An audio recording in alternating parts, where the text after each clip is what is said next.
Alors salut à tous et bienvenue sur cette nouvelle vidéo. Ici c'est Ludovic Doré et l'idée de cette chaîne c'est d'aider les hommes à s'améliorer physiquement, spirituellement et à comprendre la nature féminine. Alors de quoi on va parler aujourd'hui? Ce que les hommes recherchent chez les femmes, parce que c'est bien beau de savoir ce que les femmes veulent chez un homme. Nous on a compris qu'il fallait qu'on soit au top du top et qu'on n'avait pas le droit à l'erreur. Et que les critères avaient des femmes et qu'il y avait des choses qui les attiraient chez un homme. Mais nous aussi, on a nos critères en tant qu'hommes. Surtout les hommes de haute valeur, comme on dit. Les hommes de haute valeur ont des critères. Après, je parle pas des hommes de basse valeur, les sous-merdes, les simps, les mecs qui envoient les bolos là, qui envoient des messages sur Instagram aux meufs qui les suivent même pas en retour. Je te parle pas de ces mecs-là, moi. Moi, je te parle de l'homme de haute valeur que tu veux devenir. Le mec stylé, le mec confiant, le mec qui a ses situations en place. Voilà, le mec qui a travaillé sur lui pour apporter de la valeur au monde et, qui s'est amélioré chaque jour. Et nous, on parle de ces mecs-là. On parle, en fait, les mecs de haute valeur, on parle des mecs que les femmes veulent, dont les femmes veulent. Parce que les femmes veulent des hommes de haute valeur. Les hommes qui envoient des messages sur Instagram, qui envoient des j'aime ou des commentaires, ces femmes-là, elles en veulent pas. Et si tu fais ça, tu es bien placé pour le savoir. Parce que tu vois bien que quand tu fais ça, tu n'as rien en retour. Donc, ce que les hommes de haute valeur, entre parenthèses, recherchent chez une femme, les qualités qu'ils recherchent. Premièrement, bah déjà, quand tu es un homme, la première chose que tu regardes chez une femme, c'est quoi? C'est le physique. Ah, on va parler vrai, on va parler de choses qui fâchent. Quand tu es un homme, la première chose que tu regardes, c'est tu regardes est-ce qu'elle est bonne ou est-ce qu'elle n'est pas bonne. Est-ce qu'elle me plaît pas, est-ce qu'elle est belle ou est-ce qu'elle n'est pas belle. C'est la nature, c'est comme ça. Pourquoi l'homme est attiré par le physique chez une femme d'ailleurs? Bah, en fait, tout simplement parce qu'il cherche, l'homme d'instinct, en fait, il cherche à se reproduire, on va dire. Et pour se reproduire, ce qu'il cherche, c'est une femme, j'ai pas le mot qui me vient là. Comment on dit ça? Une femme féconde, non, c'est pas ça. Bon, une bonne reproductrice, on va dire. Qu'elle soit jeune, qu'elle soit belle, une bonne reproductrice pour sa descendance. C'est ça qu'un homme cherche de nature. Donc nous, ce qu'on regarde en premier, c'est le physique. Est-ce qu'elle nous plaît, est-ce qu'elle nous plaît pas? C'est pas comme les femmes où elles regardent pas enfin, j'allais dire, elles regardent pas le physique en premier. Oui, elles regardent le physique, mais c'est pas le critère le plus important chez une femme. C'est l'avantage que nous on a. Parce que nous, si physiquement on n'est pas doué d'une génétique divine de Dieu, de God, on peut travailler sur les autres points qui nous restent. Le statut, l'argent, la personnalité, l'humour, le leadership. On peut travailler sur tous ces points. Une femme, si elle n'a pas le physique, bah, si tu n'as pas le physique, tu es dans la merde. Après, tu vas toujours attirer des simps ou des bolos. Les simps, ça veut dire les bolos, en fait. Dans le jargon red pill. Tu vas toujours attirer mais c'est des mecs qu'elles ne veulent pas forcément quand elle n'est pas au top physiquement. Alors que les femmes au top physiquement, elles veulent des hommes de haute valeur. Bref, je me suis égaré. Donc nous, ce qu'on recherche, c'est le physique en premier. Ce qu'on regarde. La personnalité, oui, on le regarde éventuellement, mais après. C'est sûr que si elle est bonne et qu'elle est conne et qu'elle te casse les couilles et qu'elle dégage une énergie masculine, c'est sûr que au mieux, on voudra lui mettre une cartouche. Je parle cru, mais c'est la vérité. Hein. C'est comme ça qu'on pense les mecs. Au mieux, on voudra lui mettre une cartouche parce qu'elle est bonne, mais après, pour une relation durable, hors de question. Limite prendre une femme moins bien, mais un peu plus docile, si je puis dire, plus coopérative.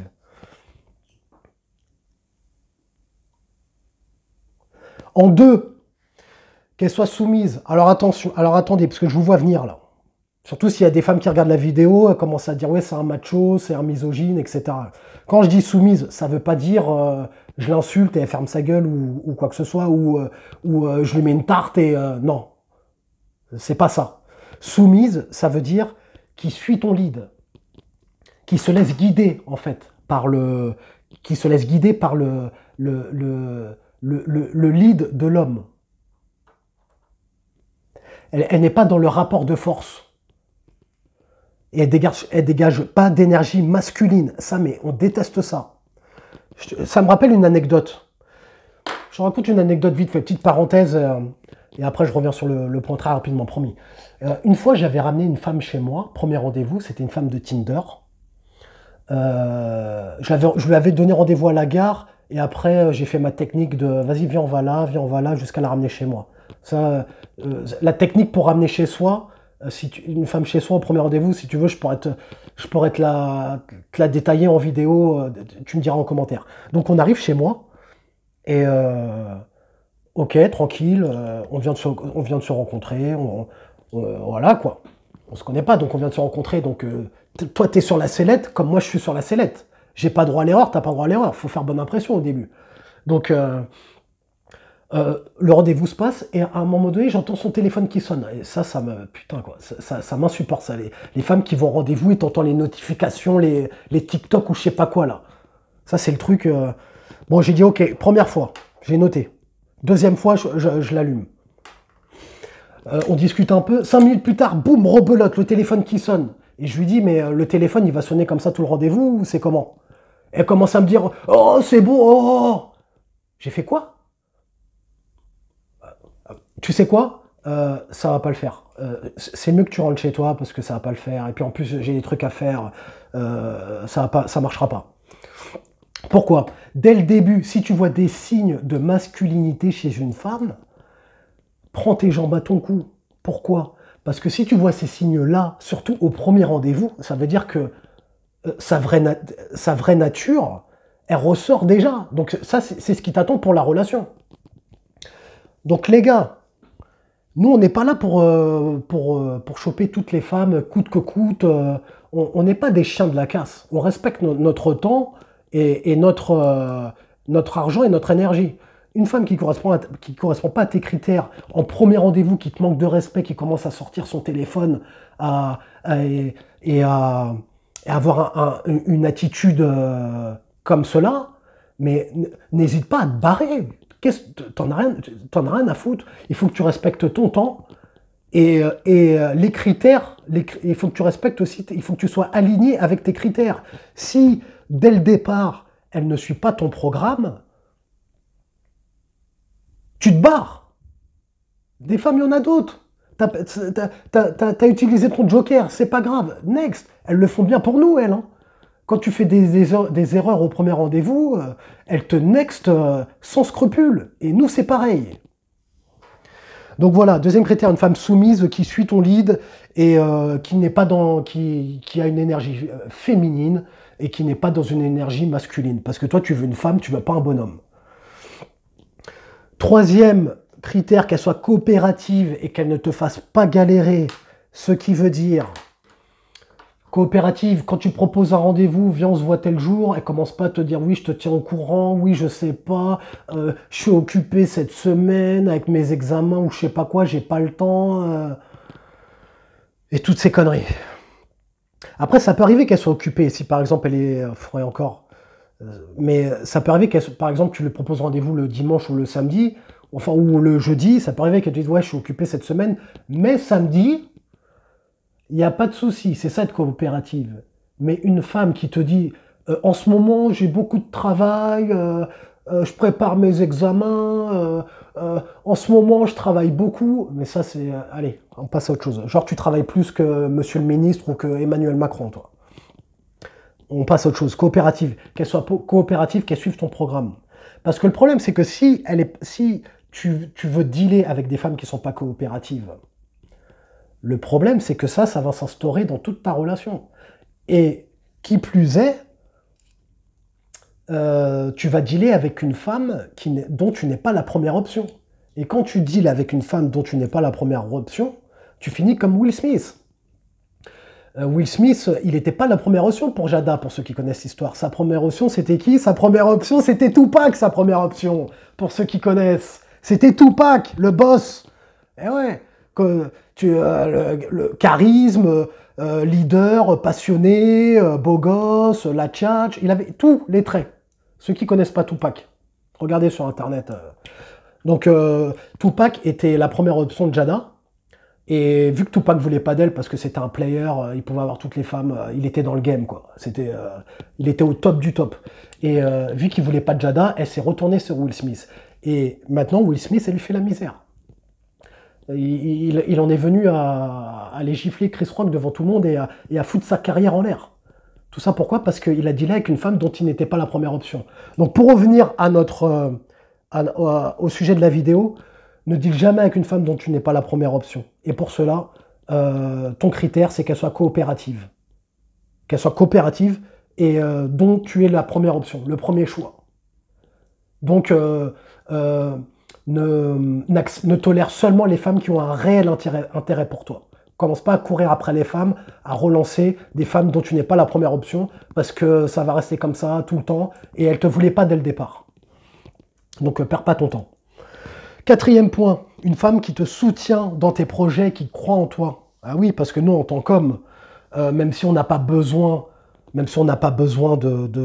d'une influence extérieure pour pouvoir croire en nous et pour pouvoir mettre les actions en place afin de réaliser nos rêves et nos buts, mais une femme qui te soutient.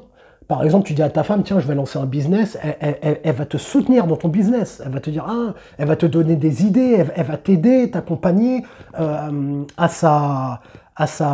son échelle.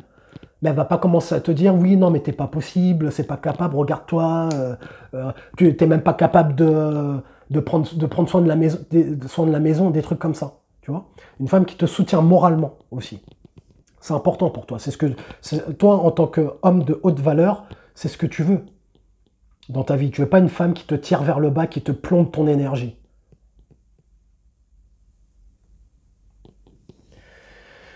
En cinquième point, le cinquième point, alors ça revient à ce que je disais tout à l'heure, une femme qui est réellement intéressée par toi. Quand elle est réellement intéressée par toi, déjà, elle te mettra pas de bâton dans les roues. Et puis, une femme qui est physiquement attirée par toi aussi, parce que au lit, sa prestation sera au niveau de son attirance pour toi. Tu vois?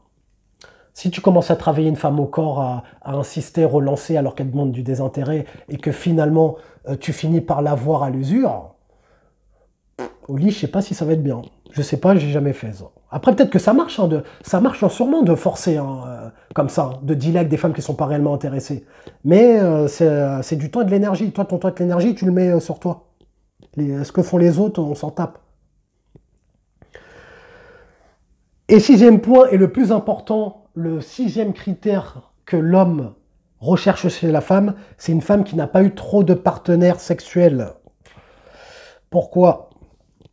Un homme, ce qu'il recherche, c'est la pureté chez une femme.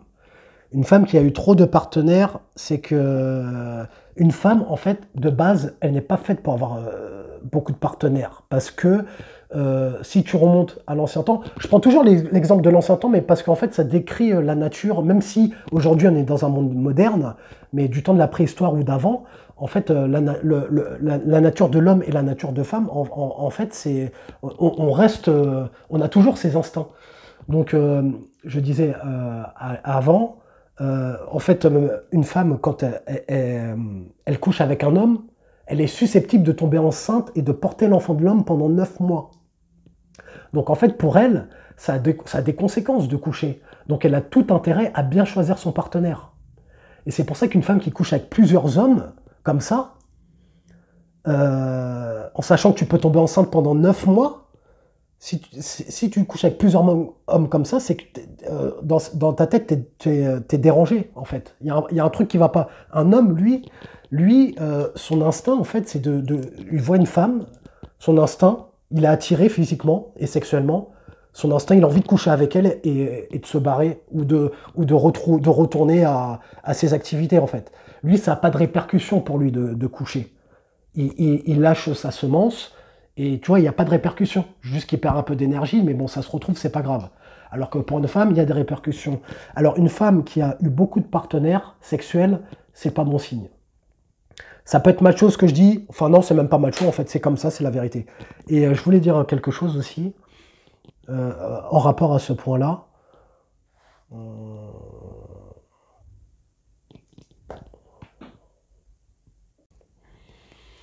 Ouais, bah non. Bah, mets un j'aime si t'as aimé le contenu de la vidéo, abonne-toi si t'aimes l'idée de cette chaîne. Et comme disait Denzel Washington dans Training Day, est-ce que tu préfères être un loup ou une brebis? Prends une décision.